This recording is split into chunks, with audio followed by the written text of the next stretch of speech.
Alors l'homme se doit d'avoir trois relations. L'une avec Dieu, ça s'appelle Avoda. L'une avec l'autre, ça s'appelle Gimilut Chasadim. On va dire la charité, mais j'aime pas ce mot-là, mais en tous les cas le souci de l'autre. Trois, avec soi-même, la Torah. L'étude de la Torah, c'est comment tu te bâtis toi-même, il y a une élection. Mais ce qui est extraordinaire dans ces trois, on en a parlé dans d'autres cours, ces trois figures, ces trois axes sont fondamentaux. La avoda, par la tfila, par la prière, par le fait du service divin, c'est une relation verticale. La relation avec l'autre, c'est une relation horizontale. Tu ne peux pas être en relation avec Dieu si tu n'as pas le souci de l'autre, puisque Dieu est tout amour et Dieu a créé l'homme. Donc il a créé les autres. Donc les autres font une partie du souci de Dieu. Donc tu dois, de façon transitive, prendre en charge le souci de l'autre, parce que Dieu t'a créé aussi pour l'autre. Donc si tu ne prends pas en charge l'autre, c'est quelque part une destruction d'une partie de ton être. C'est un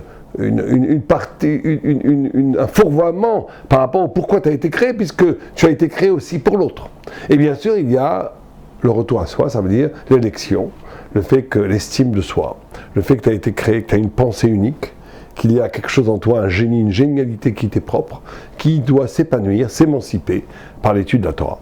Ça, c'est la vie de tout juif. Tout juif se doit d'avoir, à des degrés différents, le grand sadique à un niveau extrême, le bédoni à un niveau moyen, et celui qui ne le fait pas, il n'est pas quelqu'un qui est à côté de la plaque. C'est-à-dire qu'un homme se doit d'avoir ces trois relations. La relation à Dieu, la relation à l'autre, la relation à soi. Maintenant, on remarquera dans la Voda, par exemple, dans le Beth Amikdash, que les Kohanim, dans le temple, par exemple, faisaient ce qu'on appelle Avoda. Avoda, c'est une relation à Dieu. C'était une relation pratiquement exclusive, verticale vers Dieu. Or, ils le faisaient pieds nus. C'est-à-dire qu'il n'y avait pas de chatzitza. Il ne faut pas qu'il y ait de parois, d'interruption, je pourrais dire chatzitza, entre la chair, enfin entre la peau du pied, la plante du pied et le sol du Beth Amikdash, qui était lui-même sanctifié. Sinon, ça n'allait pas. Alors, qu'est-ce que c'est que cette histoire? En vérité, et je vais vous parler de quelque chose de complètement différent en vérité, c'est que le monde, le rapport au monde, dans sa charnalité, dans sa perception, dans sa sensualité, marcher sur un sol pieds nus procure des sensations. La Gemara, la dernière dans Yerushalmi, page 48b, l'avant-dernière phrase, regardez dans les Yerushalmi, Gemara qui traitait Kiddushim, Rav dit Atid litendin becheshbon, dans le futur, l'homme devra rendre compte chez lo achal perot, qui n'a pas mangé des fruits. Il sera puni parce qu'il n'a pas mangé des fruits. C'est une Gemara, c'est un Yerushalmi. C'est quoi le pshat? C'est le pshat, c'est que chaque parcelle du monde, chaque fruit, chaque espace, chaque coucher de soleil, est un message de Dieu, est une voyelle divine qui contient une révélation de Dieu. La jouissance d'un fruit contient en elle-même une grâce, un don, une voyelle, un message de Dieu. Et si Rachid dit, si tu t'es mortifié, Rachid dit, si tu t'es mortifié, bechinam, mais sagef bechinam, il dit, tu t'es mortifié gratuitement, et bien tu t'es coupé d'un don de Dieu, donc d'une relation à Dieu, donc d'une révélation, donc d'une voyelle de compréhension de Dieu. C'est-à-dire que le monde n'est pas que le monde, n'est pas simplement un lieu où Dieu nous a mis pour que tu pries avec lui, non. Le monde lui-même est une révélation. Dieu, quand il crée le monde, tout le monde comprend que le monde qui sort ex nihilo, qui sort du néant, qui est le fruit de la volonté de Dieu, n'est pas simplement de la matière, il est traversé par la volonté de Dieu de créer ce monde. Donc derrière chaque chose créée, il y a une voyelle divine, il y a un écho, une résonance divine. Et de se couper du monde, c'est se couper de Dieu. Se couper du monde, c'est se couper de Dieu. Or, la modernité, si on fait bien attention, c'est une destruction du rapport au monde. Le juif se devrait d'avoir ce qu'on appelle le principe de résonance. Je n'ai pas d'autre mot en français. Dans la Kabbalah, on appelle ça le principe de kfelut, du dédoublement. un kabbaliste, un tzaddik, il est dans un lieu, ce lieu c'est en même temps un lieu de l'instant, un lieu de l'éternité. Il voit un oiseau passer, il essaye de comprendre cet oiseau. Comment l'oiseau regarde la ville? Le tzaddik, il est en résonance, le monde entier parle en lui et il donne un sens au monde entier. Il faut bien comprendre cette idée qui est tellement aujourd'hui presque originale alors que c'est le b.a.-ba de l'aventure spirituelle. L'homme est le lieu où le monde résonne et le monde résonne des parties de l'homme. L'homme est un cosmos, comme ça, un microcosme, un petit monde. Pourquoi? Pourquoi Dieu a fait... C'est écrit partout, dans la Kabbalah, dans la Rizal, dans le Maral de Prague, c'est écrit partout. L'homme est un... Pourquoi il y a même des textes, il dit les yeux comme la mer. L'homme est un monde.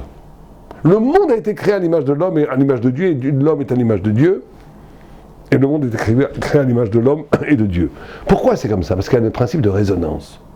Ça veut dire que le principe de résonance, ça veut dire que chaque chose est en même temps objectivement la mer, c'est magnifique, c'est infini. Ça renvoie à l'infini en moi.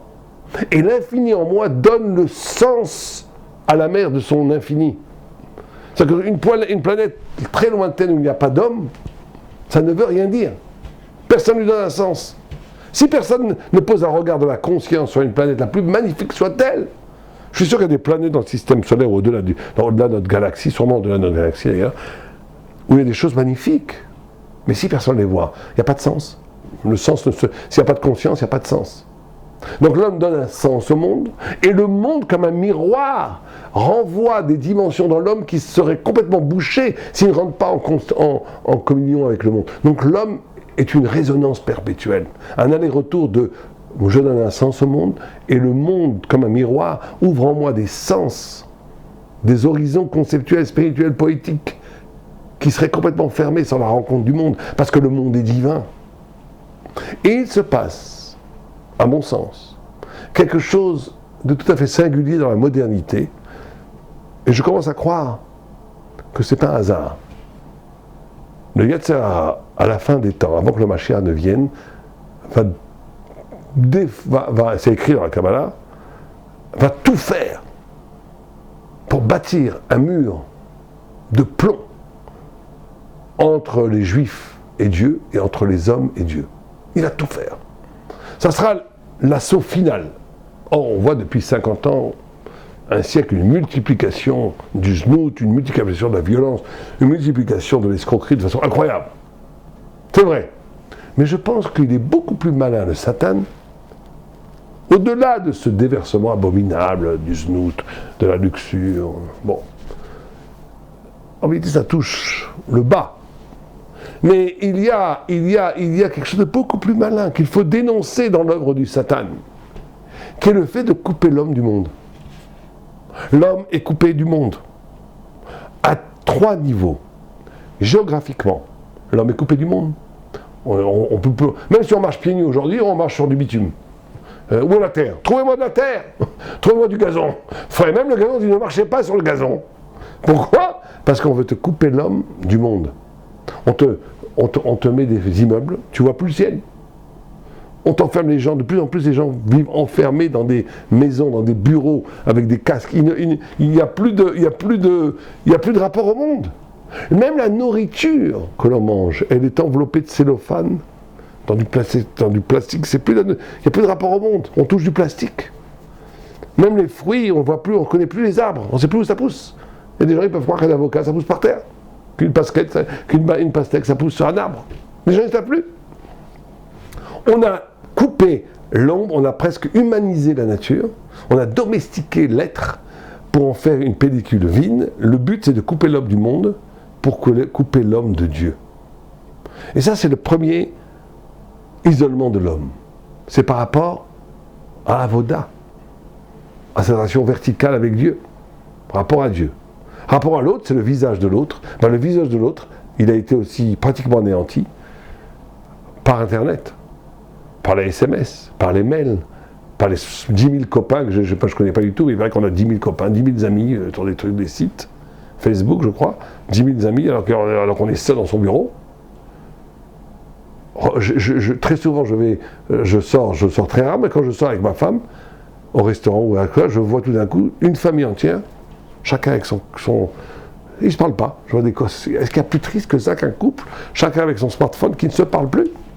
Ça veut dire qu'on a coupé le rapport. Il faut bien comprendre que le rapport à l'autre, c'est le rapport du visage. Le rapport du visage, ça veut dire avant le contenu, avant l'information. Quand deux visages se rencontrent, avant ce qu'ils ont à se dire, avant l'information, le flux d'informations, de données qui va circuler entre les deux par le dialogue, il y a avant tout une rencontre des visages neutres, vides de tout discours, qui est l'irruption d'un choc de deux neshamot qui ouvre la kedusha du rapport à l'autre. Ça, l'écran l'a complètement détruit. L'écran internet, l'écran des vidéos, le flux massif d'espace imaginaire donné par des films, par des documentaires, par de l'information continue, par un rapport aux médias continu qui bouffe la vie. Il paraît qu'on a des chiffres que des gens voient 7-8 heures par jour sont devant des écrans. C'est la folie. Pourquoi est-ce que tout ça? C'est au-delà du fait qu'on voit des bêtises, qu'on abîme son cerveau et que des gens, des fois, ils voient du znou, des choses horribles.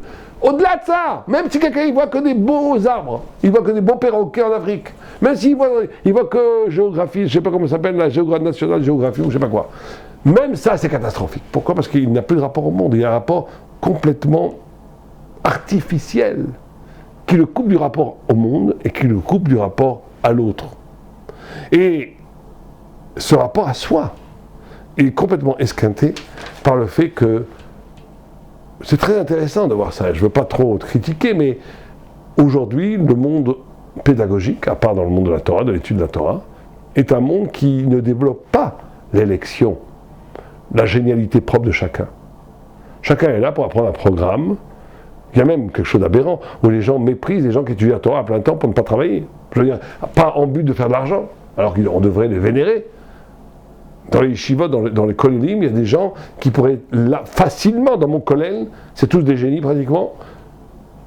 J'ai une admiration pour eux presque sans borne, dans la mesure où chacun d'entre eux, facilement, ils ont un coefficient intellectuel, un équilibre psychologique, une force, qui pourrait sans problème faire les plus hautes études au Terbion et gagner 40, 50, 60 000 shekels par mois, 20 000 euros par mois, sans problème. Ils ont donné leur vie à des vies de la Torah, ils vont gagner 3 000 shekels, 700 euros par mois. Pourquoi? Pourquoi ils sont masochistes? Parce qu'ils veulent simplement avoir un itinéraire spirituel. La connaissance n'est pas au service d'un travail pour produire du charbon, pour produire de la matière, vous comprenez? L'université aujourd'hui, la plupart des unités universitaires, et de plus en plus, elle est complètement fonctionnelle au service du capitalisme pour produire de la richesse, donc de la matière. Donc l'épopée du savoir, l'élection du savoir, le fait que quelqu'un grandisse, retrouve la génialité, son génie propre dans le savoir, ça n'existe plus. C'est pour ça qu'il n'y a pratiquement plus de grands philosophes aujourd'hui dans le monde. Et il n'y a pratiquement plus de grands écrivains. Les gens se sont complètement standardisés. Pourquoi? Parce que la modalité de la pédagogie, elle est fonctionnelle. C'est le contraire de Torah, du rapport à soi.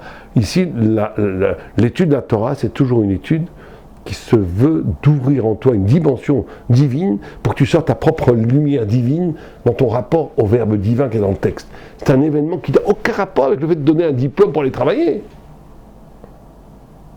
Aucun rapport. On culpabilise les gens aujourd'hui de se livrer à l'aventure du savoir. Vous vous rendez compte?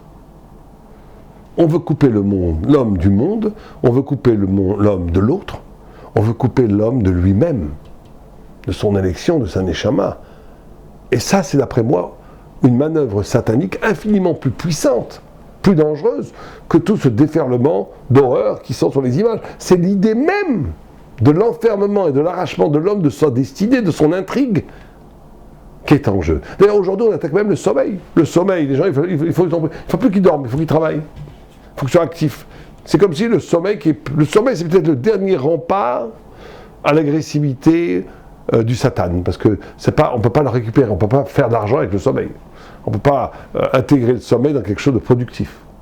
Or, le sommeil, c'est très important. C'est un retour à son neshama. Le monde entier, il y a un dialogue avec Dieu pendant le sommeil, pour revenir.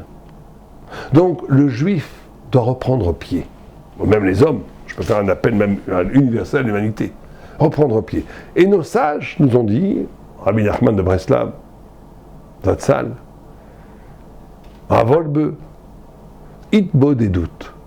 Itbo des doutes, c'est un exercice fabuleux. Ça veut dire prendre 10 minutes, 15 minutes par jour, aller dans la forêt, aller au bord d'un fleuve, enlever ses chaussures, marcher sur le gazon, dialoguer avec les oiseaux. Ah, on va me prendre pour un fou, c'est pas grave, c'est très bien. Dialoguer avec les poissons, voir un oiseau qui passe, être en contact avec le monde, être seul face à Dieu, s'arracher de cette bulle complètement artificielle que la société vous a enfermé dedans. Itbo des doutes. Deuxièmement, se couper des médias. Mettre des filtres, c'est évident. Ça, je recommande à tout le monde de mettre des filtres. Ça prend 2 minutes et c'est fondamental, mais bon, ça sera un autre sujet. Mais se couper des médias pour retrouver à des moments une vraie relation avec l'autre. Et 3, avoir un tout petit peu d'estime de soi. Tu es un élu. Tu as une façon tout à fait particulière de comprendre la Torah qui t'est propre et que personne d'autre a. Le savoir universel attend l'ouverture de ton savoir singulier. Cultive-le. Ne le brocarde pas, ne le vends pas pour un savoir universel qui est un savoir prototype, un savoir complètement galvanisé, complètement nivelé, qui veut te réduire à de la matière. Aleva Elenu, Amevi Yavin.